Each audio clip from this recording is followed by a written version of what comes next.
चलो चलो, जिसका स्टॉप आ गया उतरो, आगे से उतरो भाई। आगे जाने का इनविटेशन दूं क्या? चल आगे बढ़, चल। हाँ बोलिए। एक लास्ट स्टॉप। हाँ काका, किधर जाने का है? मानिक नगर देना। हाँ जो आगे से चढ़े यहाँ आकर टिकट लेकर जाओ, मैं पीछे नहीं आने वाला। 7 रुपए का टिकट है, मैंने आपको 10 रुपए दिए, 3 रुपए कहाँ है? इतना हिसाब करना है तो घर से पूरा छुट्टा लेकर क्यों नहीं चलते? हम क्या इतना छुट्टा साथ में लेकर घूमते हैं? छुट्टा आएगा तो दे दूंगा। ये छुट्टा की बहुत मगजमारी है। और कोई बाकी है क्या? मैं वहाँ नहीं आने वाला, पैसा पास करो। मेरे भी तो 3 रुपए बाकी है इस कंडक्टर से लेने के। तू क्या कब से घूर रहा है? तेरा पैसा बाकी है तो यहाँ आकर लेकर जा, और अगर पैसा नहीं चाहिए तो चुपचाप अपने स्टॉप पे उतर जा। ड्राइवर, गाड़ी रोक, आंटी को आने दे। चलो चलो आंटी, जल्दी। एक लास्ट स्टॉप। ऊपर आ जाओ, कहीं गिर गई तो गाड़ी लेट करा दोगे। चलो ये लो। आगे से कोई चढ़ा था क्या? तो यहाँ के टिकट लेकर जा। एक बार बोलूंगा, बार बार नहीं बोलूंगा। मेरा 3 रुपया बाकी दो ना। एक बार बोला ना, छुट्टा नहीं है। जब मेरे पास आएगा तो तुमको दे दूंगा, वरना कल ले लेना। एक दिन में देश लुट नहीं जाएगा। और कौन बाकी है रे? ले लो। रामपुर गली देना। अरे तू तो हमेशा इससे पहले वाली बस में जाती है ना? हाँ, आज लेट हो गया। तेरी बहन के साथ? वो कहाँ गई? नहीं, आज उसकी छुट्टी है। अच्छा चलो उतरो फटाफट। अरे जल्दी करो, चलो। पैर में मेहंदी लगी है क्या? अगले स्टॉप पे उतरने वाले, उठ जाओ, चलो। अरे मेरा स्टॉप आने वाला है, 3 रुपया दो ना मुझे। अरे कह दिया ना छुट्टा नहीं है। छुट्टा लेकर आओ और अपना हिसाब कर लो। बात तो ऐसे कर रहे हो जैसे लाख रुपए दे दिए हो। तुमने कहा था उतरते टाइम दोगे, दो ना मुझे। अरे पर है नहीं तो कहाँ से दूं? अगर एक टिकट पर 3-4 रुपए लूटने लगे तब तो महीने भर की कमाई हो गई तुम्हारी। हाँ? तुम सबसे छुट्टा पैसा लेकर मैं अपने लिए बंगला बनाऊंगा, फिर पार्टी दूंगा, वहाँ फुकट का खाना खाने आ जाना। देखो, जान मेरा स्टॉप आ अरे रुक गया। क्यों गए?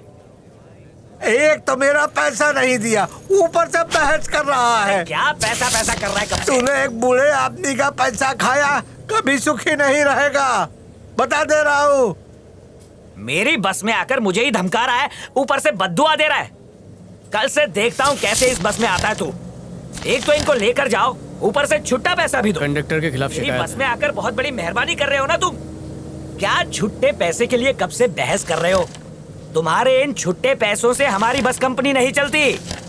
ऊपर से देखो गर्मी कितनी दिखा रहा है। जा, नहीं देता पैसे, क्या करता है तू? देखता हूँ मैं भी। मैं कुछ नहीं जानता, मुझे मेरे पैसे चाहिए, दे। दादागिरी मत दिखा। मैं तुमसे मेरे 3 रुपए लेकर ही जाऊंगा। उस पे लिख कर दे देता हूँ, डेपो से ले लेना। जब तक पैसे नहीं देगा मैं नहीं उतरूंगा। चुपचाप उतर जा। अगले स्टॉप पर टीसी ने पकड़ लिया तो फाइन भरना पड़ेगा। हाँ, ये तो सरासर लूट मची है। आप उतर जाइए। नहीं बेटा, जब तक ये मेरे पैसे नहीं देगा मैं नहीं उतरूंगा। फिक्र मत कीजिए, बस नीचे उतरिए। अरे देगा मेरे कि से नहीं? बहस मत करो, चलो उतरो। मेरे पैसे तो दे। मैं आपको पैसे दूंगा। बेटा तुम मेरे पैसे क्यों दोगे? मैं तो इसी से अपने पैसे लूंगा। अपने पैसे मिल रहे ना, ये दे रहा है। कहा ना इसने, जाओ ले लो इससे। इसकी दादागिरी देखी? इस कंडक्टर के खिलाफ तो मैं कंप्लेन करके रहूंगा। चोर कहीं का। उतरिए उतरिए। हाँ आता हूँ। कैसे कैसे ठग है। धीरे से, आराम से आइए। चुप नहीं बैठूंगा, इसको मैं सजा दिला कर ही रहूंगा। दिमाग खराब कर दिया। डेपो उस तरफ है, कंप्लेन कर दे जा। बुढ़ापे में काम धाम कुछ करते नहीं, फिजूल में सर खाने चले आते हैं। देखा? सुन, क्या? इनका पता नहीं तेरा बुढ़ापा बहुत खराब जाएगा।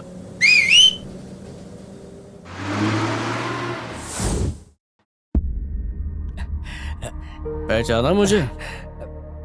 साहब, सोमवार सुबह 10:30 बजे दिलीप जी ने आपको टिकट के लिए पूरे 10 रुपए दिए थे। बदले में आपको 3 रुपए लौटाने चाहिए थे जो आपने नहीं दिए। आपने कहा स्टॉप आने से पहले छुट्टा दे दूंगा, लेकिन फिर बाद में मुकर गए। छुट्टा नहीं था वरना दे देता। छुट्टे पैसे रखना आपके काम का एक बहुत बड़ा हिस्सा है। वैसे भी हर पैसेंजर के पास छुट्टे हो ये जरूरी नहीं है। जिन पैसों पे उनका हक था उन्हें ना देने के बजाय आपने उन्हें जलील किया, वो भी सबके सामने। हो सकता है काम पे आपको किसी ने तमीज ना सिखाई हो, पर घर वालों ने तो तमीज सिखाई ही होगी ना। सिखाया है साहब। तो एक सीनियर सिटीजन के साथ इतना बुरा बर्ताव करने की वजह? योर ऑनर, मैं डिपो अधिकारी राजरतन से भी सवाल करना चाहूंगा। डिपो अधिकारी राजरतन हाजिर हो। नमस्ते हुजूर। आपके जूनियर ने जो किया, उसके जवाब में क्या कहेंगे? देखिए, जो भी हुआ उसका जिम्मेवार मैं नहीं हूँ। मैं एक एडमिनिस्ट्रेटिव ऑफिसर हूँ। बिल्कुल गलत। आपकी जवाबदारी बनती है। आप एडमिनिस्ट्रेटर है ना? हाँ हूँ तो। मतलब ऐसे लोगों को आप ही काम पर रखते हैं। हाँ। यानी ये लोग ड्यूटी पे जो कुछ करते हैं उसकी पूरी की पूरी जिम्मेदारी आपको ही लेनी होगी। अगर आप सही लोगों को चुनेंगे और सही ट्रेनिंग देंगे तो ऐसी नौबत आएगी ही नहीं। कंडक्टर बस का मालिक नहीं बल्कि पैसेंजर्स की मदद के लिए वहां होता है, और उल्टा वो अपनी धौंस जमाकर लोगों को डराते रहते हैं। जिस दिन पैसेंजर्स ने बस में चढ़ना छोड़ दिया ना, उस दिन आप जैसे लोगों की जरूरत नहीं होगी। बिल्कुल सही। योर ऑनर, एक सीनियर सिटीजन को जो हार्ट का पेशेंट भी है, उसे 5 किलोमीटर चलने पर मजबूर किया और उनके छुट्टे पैसे तक नहीं लौटाए, बल्कि उनके बुढ़ापे का, उनकी कमजोरी का मजाक उड़ाया। आईपीसी सेक्शन 499 हार्मिंग रेपुटेशन, उसके मुताबिक शारीरिक और मानसिक तौर पे तकलीफ पहुंचाई। इसलिए इन्हें उस तकलीफ का मुआवजा भरना होगा। 20,000 प्लस वो 3 रुपए जो इन्होंने लौटाए नहीं थे, और एक कमीशन बिठाई जाए जो ऐसे लापरवाह अधिकारियों पर कड़ी नजर रखे और सख्त से सख्त सजा दे। इस केस में कंडक्टर और डिपो अधिकारी दोनों बराबर के गुनहगार साबित होने की वजह से मैं परिवहन अध्यक्ष को दंड के रूप में 20,000 और 3 रुपया देने का हुक्म देता हूं, और आगे भविष्य में ऐसी गलती दोबारा ना हो इसलिए मैं डिपो अधिकारी राजरतन और पैसेंजर्स के साथ बदतमीजी से बात करने के लिए कंडक्टर गणेश को 6 महीने सस्पेंड करने का हुक्म देता हूं। आपके कितने छुट्टे बाकी हैं? नहीं चाहिए बेटा, रहने दो। अरे नहीं चाहिए तुम्हारा पैसा। अभी तो मना कर रही है, बाद में शिकायत कर देगी, पता लगा मेरी नौकरी चली जाएगी। ले अपने पैसे रख ले। अरे ये लोग इतने कैसे बदल गए? ये सब कमाल लॉयर सूर्या का है। मिस्टर शर्मा, बिजनेस कैसा चल रहा है? हमारा वाइन का बिजनेस आपके आशीर्वाद से बहुत अच्छा चल रहा है मिस्टर जीके। गुड। आपके साथ काम करके बहुत अच्छा लग रहा है। सर आपसे कुछ बात करनी थी। बोलो। पुष्पवन केस के लिए हमारे वकील को मैंने सब समझा दिया है। और मजदूरों का वकील कौन है? वो शक्ति का साला सूर्या। सूर्या। रस्सी जल गई मगर ऐंठन नहीं गई। देख लेंगे। तू निकल। मैं आनंदी बोल रहा हूँ। आनंद से हूँ एकदम। मारा बहुत पर हाथ ही टूटा। छेड़ा बाएं हाथ से, लेकिन लोगों ने दायां हाथ पकड़कर तोड़ दिया। चप्पल से भी मारा था मुझे। वही चप्पल पहन के घूम रहा हूँ। थोड़ी सी बड़ी है पर चल जाएगी। अगली बार पिटूंगा ना तो फोन करूंगा। अरे मेरा फ्री का चप्पल कहाँ चला गया? कहीं इसने तो नहीं खा लिया? हेलो, हाँ सर, मैं एडवोकेट नंद कुमार बोल रहा हूँ। आपको मुझसे कुछ काम था ना, मैं ही आपके घर आ जाता हूँ। फ्री होम सर्विस है, एड्रेस लिखवा दीजिए। अरे पेन भाई साहब, यहाँ आपको पेपर वेपर नहीं मिलेगा। अगर आपको एतराज ना हो तो आप मेरे हाथ पर लिख दीजिए। मेरे पास पेन है ना। Very nice, thank you plaster of Paris. Sir मेरे पास छुट्टा नहीं है, जल्दी एड्रेस बोलिए। किंग्स पोकली, खोराफती मार्केट। ओके। बंगलों के पीछे, वाह वाह क्या हैंडराइटिंग है। झोपड़ा नंबर 5, आप नाले के सामने। मैं उसी में नहाता हूँ। नो प्रॉब्लम, रोज रोज मैं कंप्यूटर में स्टोर कर रहा हूँ। No problem. सर ये जरा कॉम्प्लिकेटेड एरिया लग रहा है, आप मुझे समझा देंगे कैसे आना है? घोड़बंदर रोड से सीधा आना है, फिर पुणे एक्सप्रेस पकड़ना है, और उसके बाद लेफ्ट मुड़ना है, और उसके बाद तुरंत राइट भी मुड़ जाना है। ठीक है ना? उसके बाद गली में मुझे मुड़ जाना है स्ट्रेट। चलेगा, मैं समझ गया। उसके बाद वहाँ पर एक 5 स्टार ढाबा भी आ रहा है, उस ढाबे से मुझे मुड़ जाना है अंदर की तरफ। उसके बाद सीढ़ियों से नीचे चले जाऊँ, और उसके बाद पहाड़ी के ऊपर चढ़ जाऊँ। पहाड़ी पर चढ़ने के बाद मुझे यू टर्न लेना है। ओ अच्छा, यहाँ तक तो समझ गया। उसके बाद मैं 2-4 मिनट में आप तक पहुँच ही जाऊंगा। क्या कहा? पैर जमा कर रखूं वरना फिसल जाऊंगा। नो प्रॉब्लम सर, मैं समझ गया, पहुँच जाऊंगा। थैंक यू यार। मेरा सब कुछ ट्विस्ट टर्न करके तो यू टर्न ले रहा। वही तो हॉस्पिटल है। अरे वहीं से तो आ रहा हूँ मैं।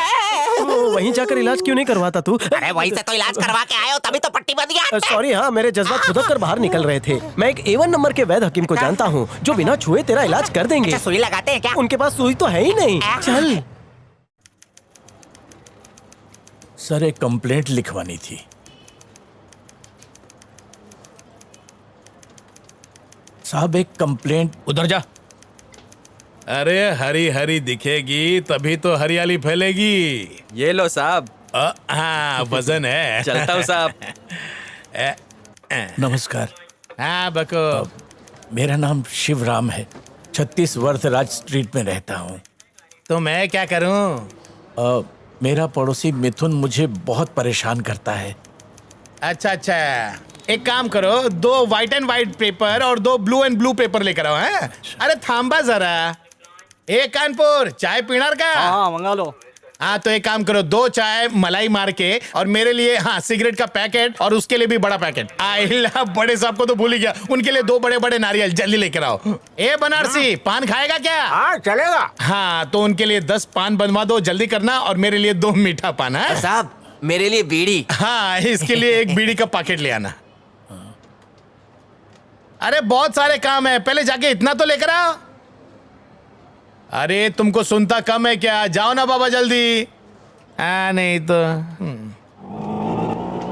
ओ अंकल, साहब आने वाले, ऑटो का भाड़ा दे देना। किसका? जो इंस्पेक्टर अभी आया उसका? इंस्पेक्टर? वो तेरे घर पे झाड़ू कटका करता है क्या? साहब बोलने का साहब।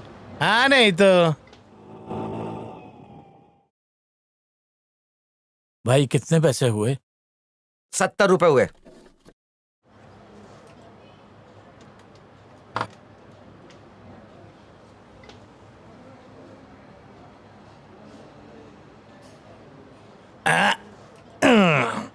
सब लेकर आ गए ना? जी लाया हूँ। चाय ठंडी, बनाने वाला भी ठंडा। चलो छोड़ो। दो मेरी बीड़ी दो, बीड़ी बीड़ी ले रे पकड़। साहब कंप्लेंट। तुम्हारा नाम भूल गया मैं। शिवराम सर। हाँ शिवराम। हाँ हाँ समझ गया। ऑटो आ गया है, जाओ। ऑटो के लिए पैसे निकाल कर रखना। यह बुड्ढा ठंडी चाय लेकर आया है। सुनिए, आते वक्त चावल और गेहूं लाना भूलिएगा मत। सुनिए भाई साहब, अगर मेरी बात माने तो एक बार एडवोकेट सूर्या से मिल लीजिए।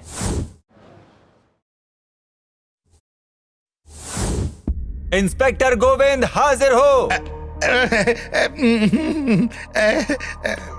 शुक्रवार 14 तारीख को दोपहर में शिवराम आपके पास कंप्लेंट लिखाने आए थे। आए थे? हाँ आए थे। और आपने कंप्लेंट लिखी? अब वो कंप्लेन नहीं लिखी। कंप्लेंट नहीं लिखी, बल्कि अपने लिए, अपने साथियों के लिए, बड़े साहब के लिए, यहाँ तक कि कैदी के लिए और पुलिस स्टेशन के लिए काफी सारी चीजें मंगाई, जिसके पैसे आपने बिल्कुल नहीं दिए। बेचारे बुजुर्ग को अपनी उंगलियों पर नचा के खाने पीने की चीजें मंगाते रहे, यहाँ तक कि इंस्पेक्टर के रिक्शे का भाड़ा भी भरवाया। क्या कोई नया नियम आया है जिसके तहत कंप्लेन करने वाले से राशन भरवाया जाता है? नहीं साहब। फिर इनसे ये सारी चीजें मंगाने की क्या जरूरत पड़ गई? वो तो मैं... क्या ऐसा बिल पास हुआ है कि सारे बड़े इंस्पेक्टर को साहब बोलना जरूरी है? नहीं साहब। या ऐसा कोई नया कानून बना है कि आपको ये बोलना ही पड़ेगा? नहीं। तो आपने शिवराम से बदतमीजी से इंस्पेक्टर को साहब बोलने के लिए क्यों कहा? गलती से मिस्टेक हो गई साहब। मुझे साहब बोलने की जरूरत नहीं है। लगता है साहब तुम्हारा तकिया कलाम बन गया है, या फिर तुम्हारा चापलूसी करने का बड़ा हथियार है जिसके जरिए तुम अपना उल्लू सीधा करते हो और नागरिकों से भी ये बुलवाते हो अपना काम निकलवाने के लिए। इसमें सिर्फ ये इंस्पेक्टर नहीं बल्कि डेप्यूटी कमिश्नर भी शामिल है सर। तो योर ऑनर, मैं डेप्यूटी कमिश्नर को कटघरे में बुलाना चाहूंगा। डेप्यूटी कमिश्नर मूर्ति हाजिर हो।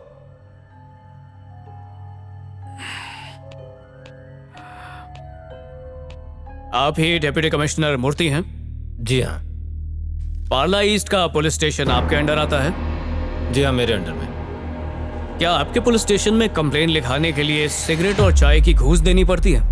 इस चलन की आपको खबर है या फिर जान के भी आप अनजान बन रहे हैं? छोटी मोटी चीजों को घूस नहीं कहते। अच्छा, ये सब छोटी मोटी चीजें? आपको लगता है छोटी मोटी चीजें बाजार में फ्री में बंटती हैं? सिर्फ पैसे मांगना ही घूस नहीं होता, चीजें मांगना भी रिश्वतखोरी है। पुलिस स्टेशन ही नहीं, चलते फिरते आप लोग सड़कों से भी पैसे वसूलते रहते हैं और उन पैसों को आप लोग अपना हक समझते हैं। भिखारी और आप में सिर्फ एक ही फर्क है, आपके पास वर्दी है और उसके पास कटोरा। अच्छे रक्षक हो। योर ऑनर, ये बुजुर्ग अपने पड़ोसियों से परेशान होकर पुलिस स्टेशन कंप्लेंट लिखाने गए, पर वहां जाके इनसे और परेशान हो गए, इसलिए अदालत आना पड़ा। उस दिन शिवराम जी के पास कुछ पैसे थे जिनसे वो राशन खरीदने वाले थे, पर पुलिस स्टेशन पहुंचने पर इंस्पेक्टर ने उनके सारे पैसे खर्च करवा दिए। तो एक गरीब की रोजी रोटी छीनने की सजा क्या मिलनी चाहिए, ये मैं कोर्ट पर छोड़ता हूं। अपनी कुर्सी का गलत इस्तेमाल करने के लिए मैं इंस्पेक्टर पे आईपीसी 166A के तहत रिश्वतखोरी के लिए करप्शन का चार्ज लगाता हूं, योर ऑनर। और इस सब के बारे में जानते हुए भी अनजान बनने के लिए मैं डिप्टी कमिश्नर पे जनता की रक्षा ना करने के जुर्म में नेग्लिजेंस ऑफ ड्यूटी के तहत मैं कोर्ट से रिक्वेस्ट करता हूं कि इनके खिलाफ एक्शन लिया जाए। साहब मांडवली कर लो, परफ्यूम रख लो। चल निकल यहाँ से, मेरी नौकरी खाएगा क्या गधे। साहब इम्पोर्टेंट माल है। अबे चल भाग ना यहाँ से। हालात को मद्देनजर रखते हुए बुजुर्ग के साथ बदसलूकी के जुर्म में इंस्पेक्टर देवराज और इंस्पेक्टर गोविंद और डिप्टी कमिश्नर मूर्ति को हुक्म देता हूँ कि वो अपनी 3 महीने की पगार को जुर्माने के तौर पर भरेंगे। और इसके अलावा इंस्पेक्टर गोविंद और इंस्पेक्टर देवराज दोनों को कंट्रोल में ना रखने के जुर्म में डिप्टी कमिश्नर मूर्ति को 4 महीने के लिए यह अदालत सस्पेंड करने का हुक्म देती है। और अब यह अदालत यहीं पर बर्खास्त होती है।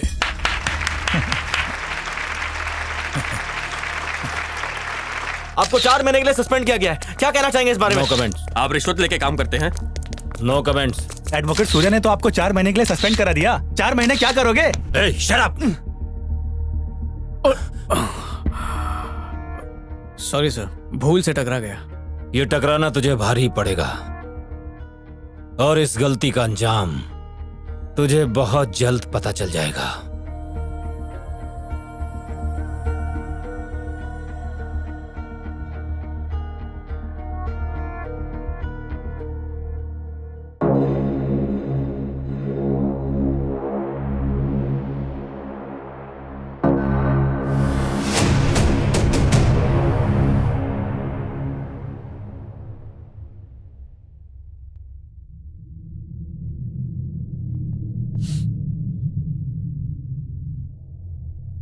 क्यों सूर्या, कैसे हो?